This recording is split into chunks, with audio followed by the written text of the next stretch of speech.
Baik, Assalamualaikum warahmatullahi wabarakatuh.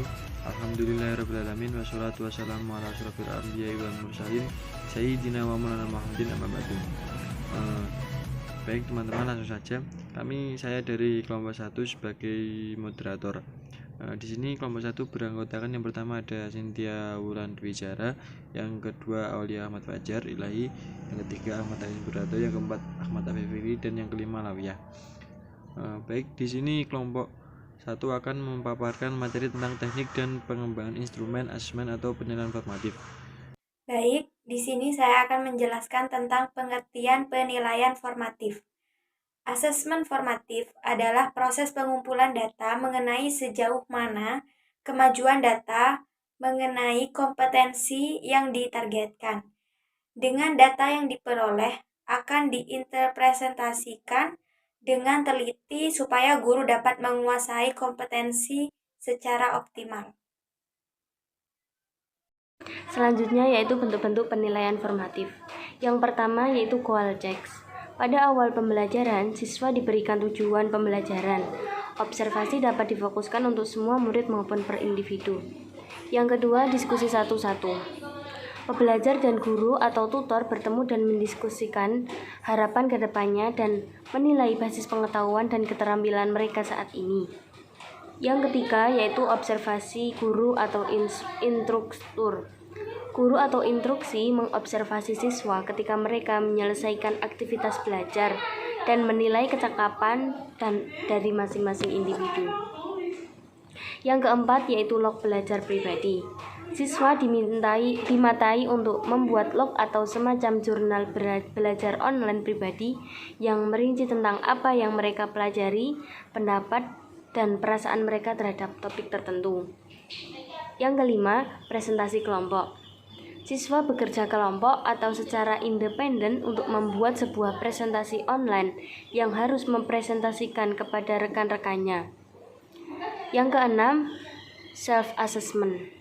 Siswa didorong untuk merefleksikan pengalaman belajar mereka sendiri dan menentukan tingkat kecakapan atau keahlian mereka terhadap materi belajar.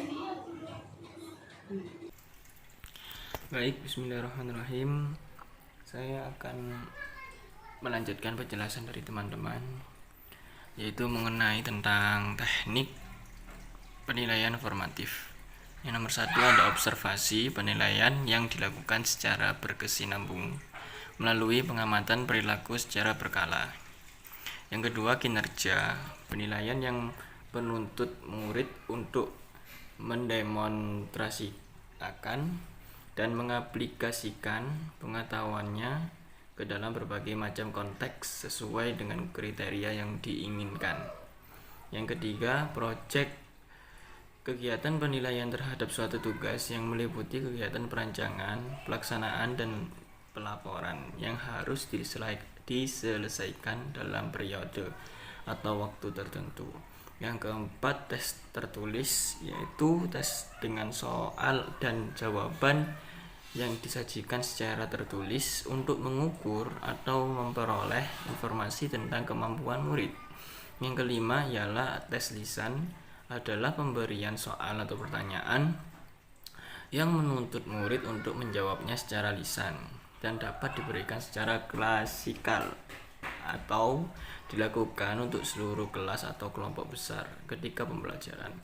Dan yang keenam yaitu penugasan, pemberian tugas kepada murid untuk mengukur pengetahuan serta memfasilitasi murid memperoleh atau meningkatkan pengetahuan. Baik, itu dari saya. Untuk yang selanjutnya akan dijelaskan oleh teman-teman. Meneruskan materi yang teman saya presentasikan, yaitu tentang penggunaan penilaian formatif. Yaitu yang pertama, berikan feedback segera. Yaitu alasan utama penilaian formatif pada pembelajaran melalui e-learning adalah memberikan feedback yang dibutuhkan oleh siswa untuk memperbaiki sikap belajar yang tidak diinginkan. Untuk yang kedua yaitu diskusi satu-satu, yaitu siswa dan guru bertemu dan mendiskusikan harapan ke depannya. Yang ketiga, observasi guru. Guru mengobservasikan siswa ketika mereka menyelesaikan aktivitas belajar. Untuk yang keempat yaitu log belajar pribadi. Siswa diminta untuk membuat log atau semacam jurnal belajar online pribadi yang merinci tentang apa yang mereka pelajari, pendapat dan perasaan mereka terhadap topik tertentu, serta intisari atau konsep yang mereka pahami dari materi pembelajaran. Untuk yang kelima yaitu presentasi kelompok. Siswa bekerja kelompok atau secara independen untuk membuat sebuah presentasi online yang harus dipresentasikan kepada rekan-rekannya. Untuk yang keenam atau yang terakhir ini yaitu self assessment.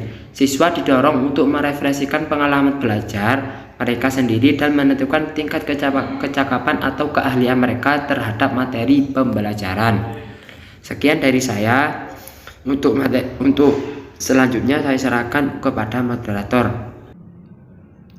Baik, terima kasih. Mungkin cukup sekian dari kelompok kami. Bila ada kesalahan perkataan maupun perbuatan, mohon dimaafkan. Wassalamualaikum warahmatullahi wabarakatuh.